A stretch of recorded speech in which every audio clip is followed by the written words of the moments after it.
Imam Ahmad bin Hanbal radhiyallahu anhu, murid Imam Syafi'i, dikenal juga sebagai Imam Hambali. Di masa akhir hidup beliau bercerita, "Satu waktu ketika saya sudah usia tua, saya tidak tahu kenapa ingin sekali menuju ke salah satu kota di Irak. Padahal tidak ada janji sama orang dan tidak ada hajat. Akhirnya Imam Ahmad pergi sendiri menuju ke kota Bashrah. Beliau bercerita, saat tiba di sana waktu Isya, saya ikut sholat berjamaah Isya di masjid, hati saya merasa tenang, kemudian saya ingin istirahat. Begitu selesai sholat dan jamaah bubar, Imam Ahmad ingin tidur di masjid, tiba-tiba marbot masjid datang menemui Imam Ahmad sambil bertanya, "Kenapa Syaikh, mau ngapain di sini?" Kata Syaikh, bisa dipakai untuk 3 panggilan, bisa untuk orang tua, orang kaya, ataupun orang yang berilmu. Panggilan Syaikh di kisah ini panggilan sebagai orang tua, karena Imam Ahmad kelihatan sebagai orang tua. Marbot tidak tahu kalau beliau adalah Imam Ahmad, dan Imam Ahmad pun tidak memperkenalkan siapa dirinya. Di Irak, semua orang kenal siapa Imam Ahmad, seorang ulama besar dan ahli hadis, 1.000.000 hadis dihafalnya, sangat syalih dan zuhud. Zaman itu tidak ada foto sehingga orang tidak tahu wajahnya, cuma namanya sudah terkenal. Kata Imam Ahmad, "Saya ingin istirahat, saya musafir." Kata marbot, tidak boleh tidur di masjid." Imam Ahmad melanjutkan bercerita, "Saya didorong-dorong oleh orang itu disuruh keluar dari masjid. Setelah keluar masjid, maka dikuncilah pintu masjid. Loh bu, saya kok ingin tidur di teras masjid."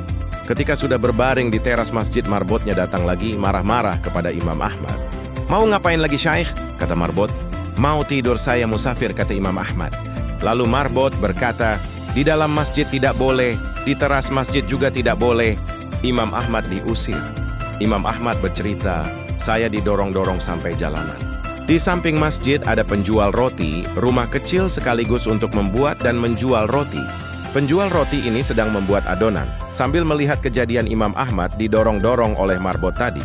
Saat Imam Ahmad sampai di jalanan, penjual roti itu memanggil dari jauh, "Mari Syaikh, Anda boleh nginap di tempat saya punya tempat meskipun kecil." Kata Imam Ahmad, "Baik." Imam Ahmad masuk ke rumahnya, duduk di belakang penjual roti yang sedang membuat roti. Dengan tidak memperkenalkan siapa dirinya, hanya bilang sebagai musafir. Penjual roti ini punya perilaku tersendiri kalau Imam Ahmad ngajak ngomong, dijawabnya. Kalau tidak, dia terus membuat adonan roti sambil melafalkan istighfar astagfirullah. Saat meletakkan garam astagfirullah, memecahkan telur astagfirullah, mencampur gandum astagfirullah, selalu mengucap istighfar dan Imam Ahmad memperhatikan terus. Lalu Imam Ahmad bertanya, "Sudah berapa lama kamu lakukan ini?"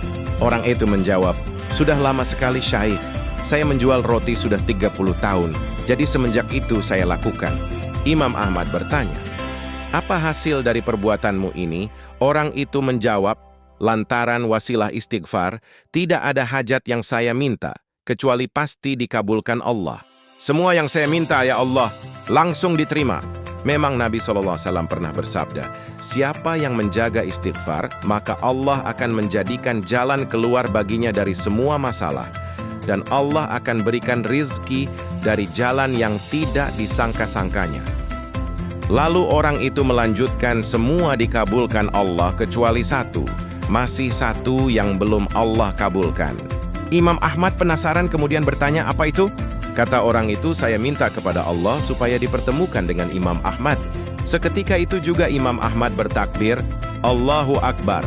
Allah telah mendatangkan saya jauh dari Baghdad, pergi ke Bashrah, dan bahkan sampai didorong-dorong oleh marbot masjid itu sampai ke jalanan karena istighfarmu." Penjual roti terperanjat, memuji Allah, ternyata yang di depannya adalah Imam Ahmad. Jangan lupa like, komen, dan subscribe untuk update video-video terbaru.